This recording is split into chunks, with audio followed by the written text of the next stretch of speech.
Έλα εδώ ρε μάνα μου. Δεν μπαίνει βάση στην κεφάλα σου. Έλα το δούμε πας σε κανένα καθρέφτη. Είναι η Τζόρτζια. Να ποια είναι τούτο. Γεια. Γεια σας. Ξέρετε πως έχει τροφές για σκύλους? Ναι, ποδά. Έλα. Από. Έλα νεοκλήλαλο σου. Είναι η Τζόρτζια, σου είναι δημοσιογράφος. Σου είναι που έπιεντζε Ελλάδα. Εν καταλάβεις τίποτε. Πού να καταλάβω εγώ. Θα της μιλήσουμε. Πάμε. Αγάπη μου, ένα συν ένα. Πρέπει να της ανοίξω την κουβέντα, να μου να της πω. Είναι η ευκαιρία μου να γίνω στάρ. Μα τα στάρω, Στάρ Κύπρου. Με νευριάζει. Τζορτζία, ναι. Του δες οι σκυλοτροφές σε μία σημεία δωρεάν. Ναι, είδα, τα ευχαριστώ. Ναι, πάντως έλα να σου πω, είσαι πολλά καλή. Ακούω σε κάθε απόγευμα, λαλείς τα τέλεια. Ευχαριστώ. Πρωινό που κάνω.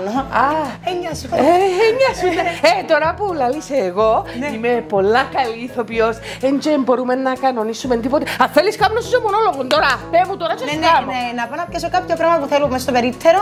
Να σου τα τσεράσει όλα ο άντρας μου, εφού αυτάς. Στάθουσα με να σου κάνω μονόλογο.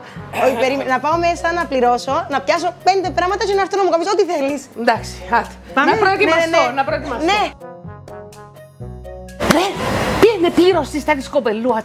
Θα ξέρεις ότι είναι να τα πληρώσω. Καλά είναι να τη φω εγώ, Άτε ρε μάνα μου, είναι η ευκαιρία μου να γίνω στάρα. Άτε, πήγαινε. Ώστε στην Τζόρτζια. Ναι. Τούτα είναι γερασμένα από μένα. Όχι.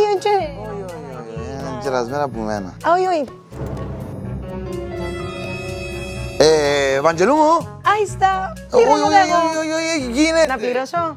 Τζορτζία, είπαμε, είναι ένα συν έναν οι σκυλοτροφές, Ναι. Δεν και λίγο μποτσί, όσο η Τζορτζία ήρθε στο 24ωρο του ύψωνα, εσείς θα έρθετε. Ελάτε, μία σημεία και οι σκυλοτροφές. Ναι, κάνει έντια να μας πιέρει δουλειά.